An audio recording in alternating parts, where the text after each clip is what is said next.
뭘로 한다고 합니까? 무효로 한다고 하지요. 어이, 너무 추상적인 거야.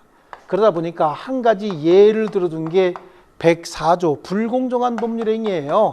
당사자의 궁박, 경솔 또는 무경험을 원인으로 하여 현저하게 공정을 잃은 법률행위도 뭘로 본다는 얘기입니까? 무효로 본다라고 얘기하는 거고, 이 103조를 일반 규정이라고 얘기를 하고 103조의 예시 규정을 불공정한 법률행위다. 이게 벤 다이어그램이라고 하는 거 우리 고등학교 다니면서 중학교 다니면서 배웠죠. 여기에 103조의 범위가 이 정도 들어간다라고 하면 104조는 여기에 하나의 예시일 뿐이다 라고 얘기를 하는 거죠. 그리고 무효로 한다 라고 하는 말의 의미는 어떤 법률행위가 우리 이거 입문 강의에서 했어요. 무효인 경우에 이행 전이면 이행할 필요가 없어요. 그런데 이미 이행한 후에는 부당이득 반환 청구할 수 있는 게 원칙이겠지만 부당이득 반환 청구에 문제가 생겨요. 반사회적 행위로서 무효인 경우에 이때는 여기에 또 복잡하다. 746조 불법 원인급여까지 적용이 돼요. 이 행위, 반사회적 행위로서 무효인 행위를 우리는 불법 원인 행위다라고 해서 불법의 원인이 있는 행위다라고 해서 불법 행위로 구성해버려요, 그냥. 그래서 746조 불법 원인 급여다 이렇게 얘기를 하거든요. 불법 원인 급여는 부당이득 반환 청구하지 못하는 경우가 있어요. 그래서 다시 한번 첩계학 가지고 욕을 먹었지만 예를 들기가 그게 가장 좋으니까, 그리고 가장 많이 좀 나오는 편이니까 첩계학을 체결했고 첩에게 뭔가 주기로 했대요. 안 줘도 된다는 얘기예요. 근데 줬대요. 근데 이제 배신행위에 의해서 첩관계가 끝나고 서로 헤어진다는 거예요. 그럼 자기가 준 거 되돌려 받을 수 있느냐? 못 받는다는 겁니다. 부당이득 반환 청구하지 못한다. 이렇게 정해놓은 이유는 첩이 이뻐서 첩을 보호하고자 하는 게 아니에요. 그게 아니라 반사회적 행위를 한 그 행위 자체를 제한하고 그에 따라서 발생한 손해를 좀 더 크게 해서 간접적으로 반사회적 행위를 못하도록 하기 위한 거예요. 그래서 거기 보니까 정의관념에 반하는 행위다 그래요. 정의관념에 거기는 이제 B하고 C 정도인데 이해하는 건 범죄하지 않는 조건으로 급부약정 허위 증언의 대가, 이게 반사회적 행위죠. C 같은 경우에 민사사건과 달리 형사사건에서 변호사의 성공보수 약정, 이 변호사 같은 건 그런 거 하잖아요. 내가 어떤 일을 해서 네가 원하는 결과를 만들어주면 얼마 더 준다. 이게 성공보수 약정인데, 민사 같은 경우는 소송에서 이기면 승소한 자가 재산적인 이익이 생겨요. 그러니까 재산적 이익의 몇 % 정도 이렇게 해서 성공보수를 주는 건 괜찮은데, 형사사건 같은 경우는 구속된 피의자를 풀어준다고 해서 구속된 피의자에게 무슨 재산적 이익이 갑자기 생기는 것도 없잖아요. 그래서 이런 성공보수 약정은 무효다라고 얘기하고 있고요. 개인적 자유를 극도로 제한한다라고 얘기를 합니다.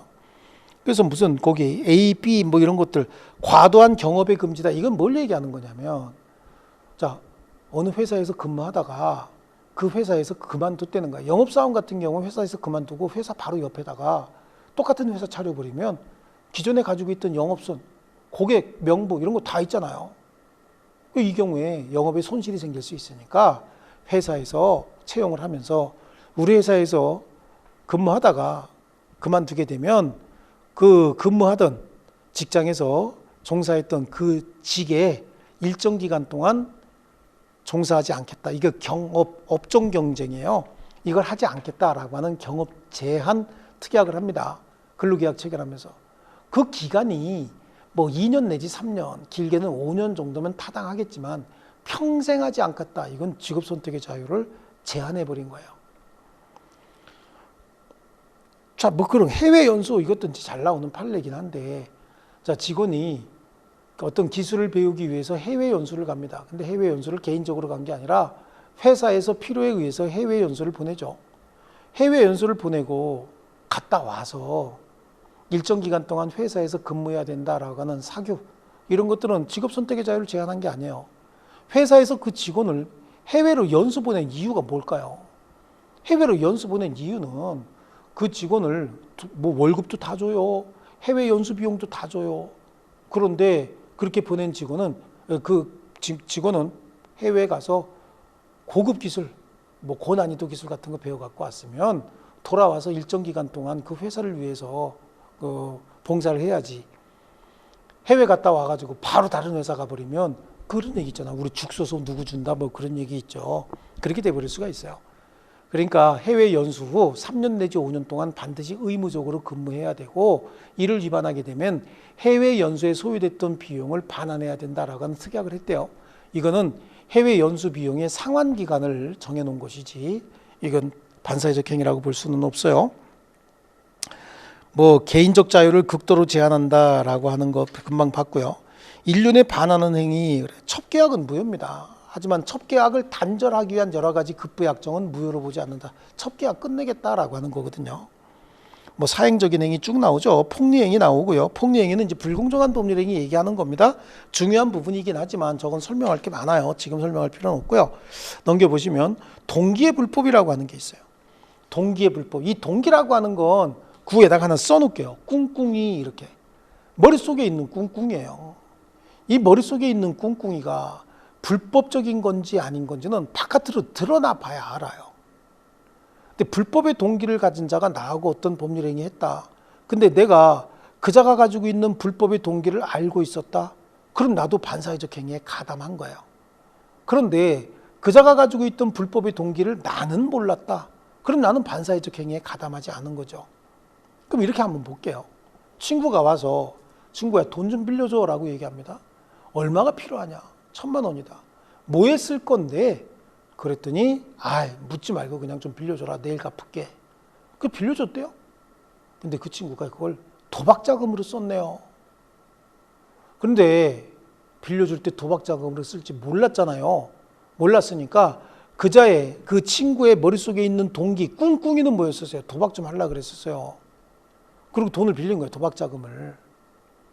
그런데 빌려준 사람이 이거 몰랐잖아요. 그럼 이거는 반사회적 행위 같이 한 게 아니에요. 그런데 친구야 돈 좀 빌려줘라. 어디다 쓸 거냐? 내가 오늘 저녁에 불타는 레이스를 한번 감아서 돈을 왕창 딸 계획이 있다. 그랬더니 빌려주면서 뭐라 그래요? 딴 거 반땅이다. 그러면서 빌려줬다는 거죠. 그러면 돈을 빌려주는 행위가 반사회적 행위는 아니지만 돈을 빌린 사람이 그 빌린 돈으로 어떤 행위, 반사회적 행위 할지는 알고 있었잖아요. 그럼 그때는 반사회적 행위 가담한 거고, 그 불법의 동기를 알면서 알았거나 알 수 있었던 경우에 알려진 불법의 동기 또는 알 수 있었던 불법의 동기, 이거를 묵인하고 돈을 빌려줬잖아요. 그럼 반사회적 행위 직접 한 거하고 똑같다. 그렇다는 얘기는 빌려준 돈 1,000만 원 못 받는다는 얘기죠. 딴 거 반땅은커녕 빌려준 돈 자체도 못 받는다. 왜냐하면 불법 원인급여에 해당해서 부당이득 반환 청구가 거부돼 버립니다. 부당이득 반환 청구할 수 없다. 이렇게 되어 있습니다. 그래서 거기 3번에 이행 전이면 이행할 필요 없고 이행한 후에는 불법 원인급여가 돼서 이익을 반환 청구할 수 없다라고 되어 있고 746조까지 나와 있죠. 불법을 원인으로 재산을 급여하거나 노무를 제공한 때 그 이익의 반환을 청구하지 못한다. 거기까지만. 그 뒤에 있는 거 그러나 단 이런 걸 단서 규정이라고 얘기를 해요. 또는 후단부다 이렇게 얘기합니다. 그러나 불법의 원인이 수익자에게 있는 경우에만 그러하지 아니하다. 그러니까 한 사람은 불법행위인지 알고 했고 한 사람은 불법행위의 피해자였다. 그럼 피해자도 불법행위한 건 아니잖아요. 그러니까 피해자는 부당이득 반환 청구할 수 없지만 가해자인 불법행위자는 부당이득 반환 청구하지 못한다 라고 하는 겁니다. 자, 그 다음에 나오는 게 뭡니까? 의사표시 이론이죠. 의사표시. 이 의사표시는 정상적인 의사표시이어야만 효력이 발생한다라고 했잖아요. 정상적인 의사표시는 도대체 어떻게 하는 의사표시냐? 정상적인 의사표시는 의사와 표시가 일치하고 의사표시에 하자가 없어야 한다라고 얘기를 합니다. 이쪽에다가 한번 적어 보겠습니다. 그래서 정상적인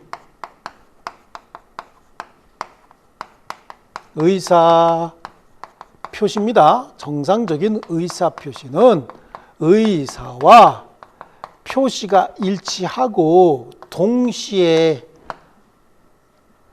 의사표시에 하자가 없어야 한다. 이렇게 얘기를 해요. 이거 어떻게 하는 거예요? 의사표시가 일치하고 하자가 없어야 된다. 이게 정상인데. 겁나게 많죠. 너무 많죠. 이거 다 어떻게 공부할 거예요? 그러니까 우리는 민법에서도 이걸 다 법전으로 정할 수 없어요. 그러니까 우리 민법에서는 비정상적인 의사표시를 정해놓고 비정상적인 의사표시 빼면 다 정상. 이렇게 접근하고 있어요. 그럼 비정상적인 의사표시다라고 하는 건 의사와 표시가 일치하지 않던가. 비정상이니까 and는 or로 바뀌어야죠. or와 그러지 마세요. or. 그래요. 하자가 있든가. 그렇게 그냥 재밌으라고 말씀을 드린 거고요. 뭔가 지금 저 잘못된, 제가 실수를 했습니다. 하자가 있던가 둘 중에 하나인데, 그럼 의사와 표시가 일치하지 않던가 또는 하자가 있던가 어떤 게 있느냐? 우리 민법에 보면 107조부터 시작해서 108조, 109조, 그리고 하자 있는 의사표시는 110조에 이렇게 정해져 있어요. 이걸 한꺼번에 일률적으로 큰 뼈대를 잡는 게 조금 중요하거든요. 비정상적인 의사표시, 이걸 비진의 표시다 또는 진이 아닌 의사표시다 이렇게도 얘기합니다. 비진의 표시. 그 다음에 이건 둘이 짜고 한 허위의 의사표시다라고 해서 통정한 허위의 의사표시다. 그 다음에 착오에 의한 의사표시다. 그 다음에 110조를 뭐라고 얘기하냐면 사기나 강박에 의한 의사표시다. 글씨를 이렇게 썼을까? 사기나 강박에 의한 의사표시다. 이렇게 얘기를 하죠. 자, 이거 왜 이렇게 한꺼번에 썼느냐라고 하면요. 성립요건하고 효과를 한꺼번에 비교하는 게 좀 이렇게 써야 좀 편안하고 한꺼번에 비교할 필요가 있어요. 일단은 비정상적인 의사표시가 되려면 의사표시는 했어야 되는 겁니다. 그리고 의사표시가 일치하지 않았어야 되는 거죠. 그리고 비진의 표시는 어떻게 돼야 되느냐? 비진의 표시는 의사표시의 불일치를 표의자가 알고 한 거예요. 알고 했는데 왜 그렇게 했는지 이유도 묻지 말고, 뭐도 묻지 말고, 동기도 묻지 말고, 하나, 둘, 세 개만 있으면 비진의 표시로 하자. 요거는 어떻게 되느냐? 의사표시했고 의사와 표시가 일치하지 않았는데 의사와 표시의 불일치 사실을 세 번째 두 사람이 짜고 했단 얘기예요. 짜고. 야, 내가 이렇게 할 테니까 너는 이렇게 반응하고 그러면 재밌겠다. 결과가 나타나면 너하고 나하고 모른 척하고 싹 있는 거야. 이런 거 있잖아. 왜? 누가 하나 골탕 먹이려고요. 이걸 짜고 했다 그러죠. 짜고 했다의 의미는요. 세 가지 의미를 가지고 있어요. 표의자도 알고 상대방도 알고 그렇게 하기로 합의까지 했다. 이쪽은 의사 표시하는 사람만 알고 한 거예요. 상대방이 알았을 수도 있고 몰랐을 수도 있어요. 근데 이거는 처음부터 표의자도 알았고 상대방도 알았고 그렇게 하기로 합의까지 한 거예요. 이런 짓을 왜 했을까요? 이유나 동기는 묻지도 말고 따지지도 마라라고 얘기를 합니다. 그럼 여기는 볼게요. 의사표시했는데 의사표시가 일치하지 않았습니다. 의사표시의 불일치 사실을 여기는 표의자가 모르고 한 거예요. 모르고. 자기의 의사표시가 일치하지 않는 걸 모르고 있다. 착오에 의한 의사표시고요. 그럼 이쪽으로 가면요. 비정상적인 의사표시했는데 하자가 있다? 하자가 있다는 얘기는 의사와 표시는 일치했다는 얘기예요. 하자가 있다? 의사와 표시가 일치했을까 안 했을까? 일치했다는 얘기입니다. 만약에 의사와 표시가 일치하지 않았다. 그러면 이쪽으로 넘어가겠죠. 근데 의사와 표시는 일치했는데 왜 하자 있다고 얘기를 하느냐? 사기나 강박을 당했다 그런 얘기죠. 그럼 사기나 강박을 당했다. 그 뭐 도대체 어떻게 한 거야? 사기를 당했다라고 하는 건 속았다는 얘기죠.